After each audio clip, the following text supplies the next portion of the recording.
much for giving me the occasion here to present two European projects, H2020 projects, which are CEN-CE and ALDREN. And they will show you how these two projects are mostly related to the standards and also to the revised EPBD.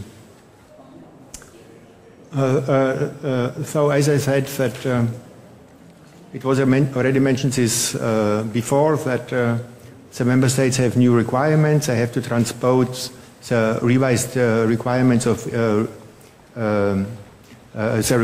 revised EPBD until March 2020. And when you look, for example, here, I just put it out, some new requirements which are in the revised directive. And you see what has been already mentioned this morning, that there is a big focus on health and air quality. There is a big focus on high efficiency alternative systems, indoor air quality, and also financial methods and things like this. And all this has to be transposed at national level. So there is an ALDREN project. And here I show, for example, the different tasks on the ALDREN project. And you can see that for most of these new requirements, there is a proposal, so it would be much easier for the member states to transpose. And we have, for example, ALDREN outcomes are related to 17 paragraphs of the revised EPBD.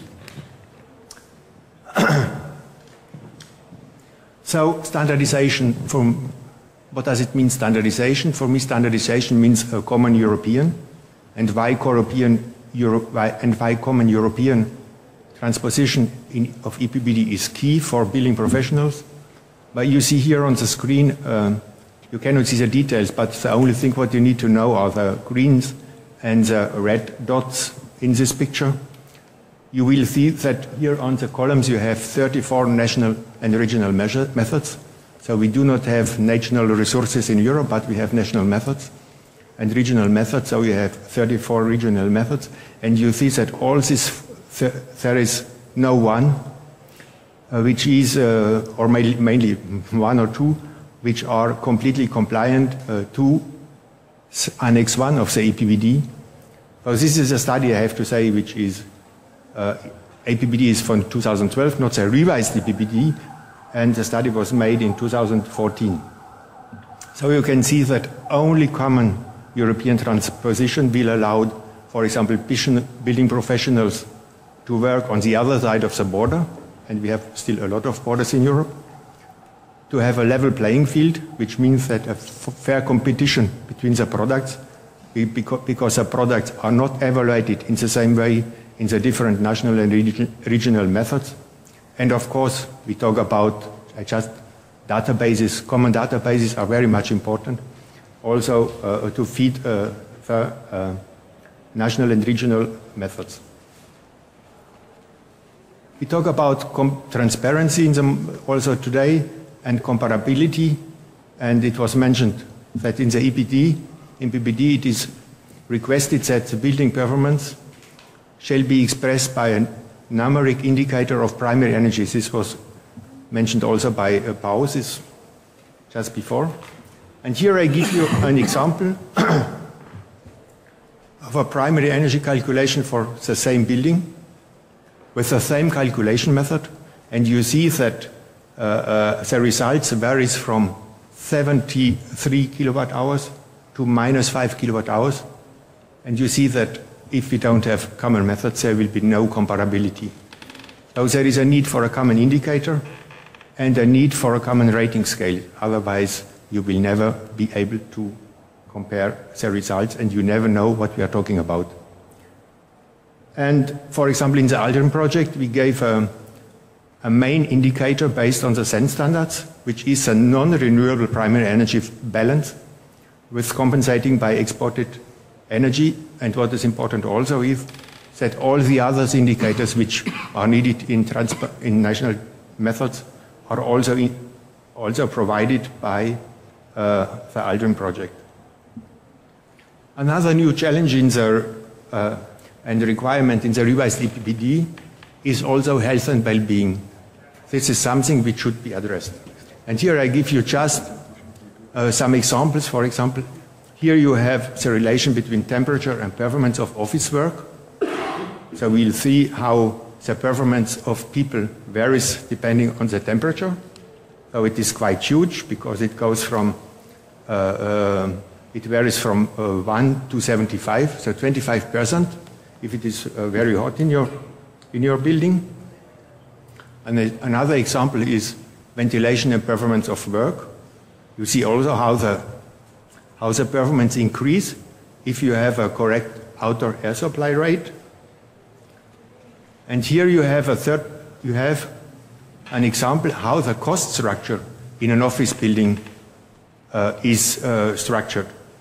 You see that 90% are staff costs or salaries, 9% are rental costs, and only 1% are energy costs.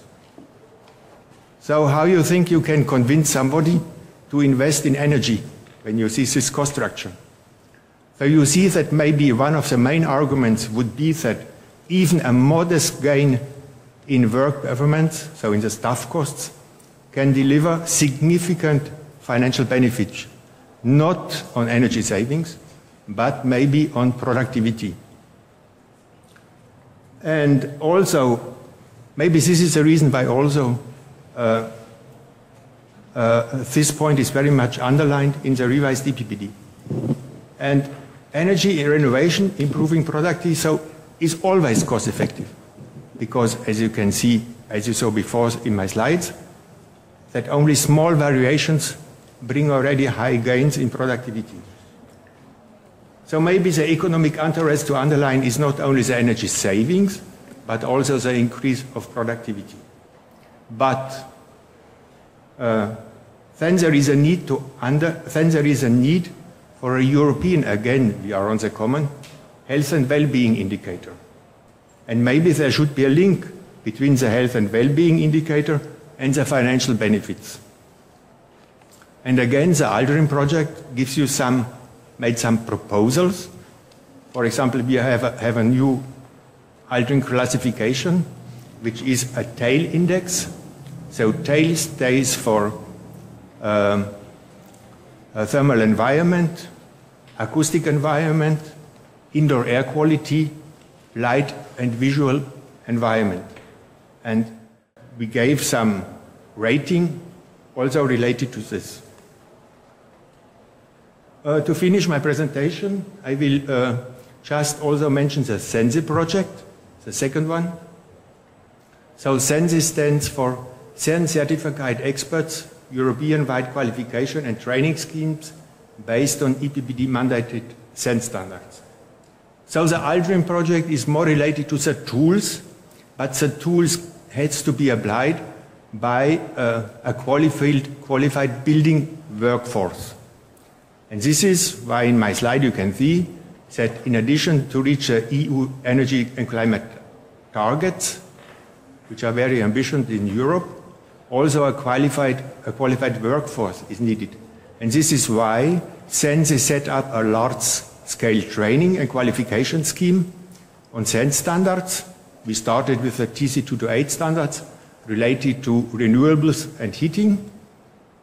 And also the CEN-CE project tries to promote the CEN standards to show the advantages. So some examples has already been shown before. And very much important, to check the reliability. So the first feedbacks we have on these trainings of CEN standards is that the methods, the CEN standards alone, are not sufficient to be implemented. And it is very much important that the methods has to be completed by tools, so software.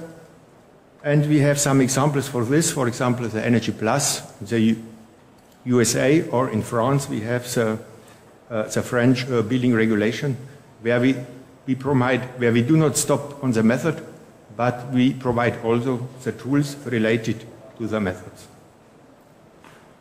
And so how a CEN-CE experts will be certified?